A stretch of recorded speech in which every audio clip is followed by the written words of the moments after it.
C'est un projet vu aux besoins de la population. Le problème d'eau ici, c'est un problème fondamental.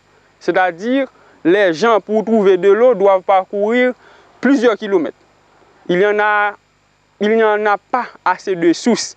Il y a des gens qui parcourent 3 à 4 km. Il y en a d'autres qui parcourent aussi 7 km.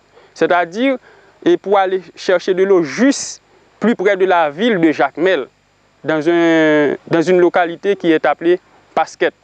Vu à ce problème que nous avons constaté et au niveau de la population, nous avons décidé et nous avons assis avec la population et on a décidé de proposer ce projet qui est donc la construction de 13 citernes. Mais ce n'est pas vraiment suffisant pour la population parce que c'est une population qui est condensée environ de 18 000 habitants et on a construit seulement 13 citernes.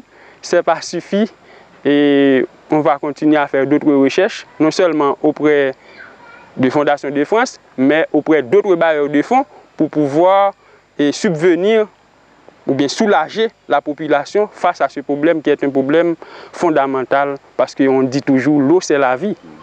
Une citerne c'est donc 10 pieds de profondeur ou 3 mètres de hauteur. 3 mètres de hauteur, 2 mètres 50 de largeur et de 3 mètres aussi de longueur. On achète du fer, du ciment et du sable. La population donne une partie du sable parce qu'on trouve ça parfois dans la localité et on construit la citerne avec ça. On ramasse de l'eau sur la toiture. Et ce sont des maisons qui ont construit avec des tôles surtout. Une personne qui bénéficie d'une citerne n'est pas seulement lui le bénéficiaire direct, mais ses voisins. Eux aussi, ils sont aussi des bénéficiaires parce que le bénéficiaire direct partage de l'eau avec ceux qui n'en ont pas. On choisit les bénéficiaires.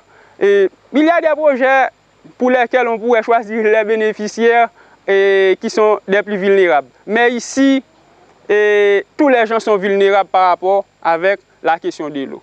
Économiquement, ils n'ont pas la possibilité de construire une citerne parce que les gens ne travaillent pas. Ils ne vivent que de l'agriculture et cela ne rapporte pas beaucoup économiquement pour eux parce que la pluie ne tombe pas assez souvent. Tous les gens ont du problème d'eau, tous les gens en ont besoin et tous les gens nous demandent de leur donner une citerne et nous n'avons pas assez de citernes pour les donner. De ce fait, nous avons éparpillé les citernes un peu partout à Cochante afin que beaucoup de gens puissent pouvoir en bénéficier.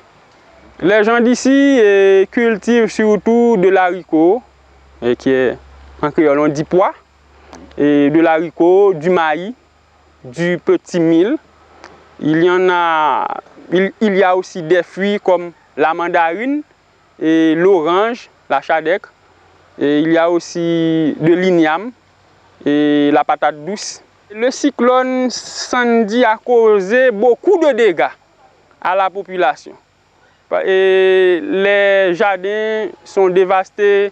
Il y en a aussi beaucoup de têtes de bétail qui sont morts. Et c'était vraiment une catastrophe. Les gens d'ici cultivent aussi de la figue de banane, mais pour le moment, il n'y en a presque pas. C'est en République dominicaine que l'on vient avec des figues, que l'on importe de la figue de banane. Et une figue de banane qui n'est pas de bonne qualité par rapport avec ce que l'on cultive ici en Haïti. Parce que ici, nos produits ne sont pas faits avec de l'engrais, avec des produits chimiques, mais en République dominicaine, c'est surtout avec des produits chimiques. Et ce n'est pas tout le monde en Haïti qui aime à manger ça, à consommer ça, parce que ce n'est pas un produit vraiment de bonne qualité. Ça pour me faire, sans qu'il a fait ta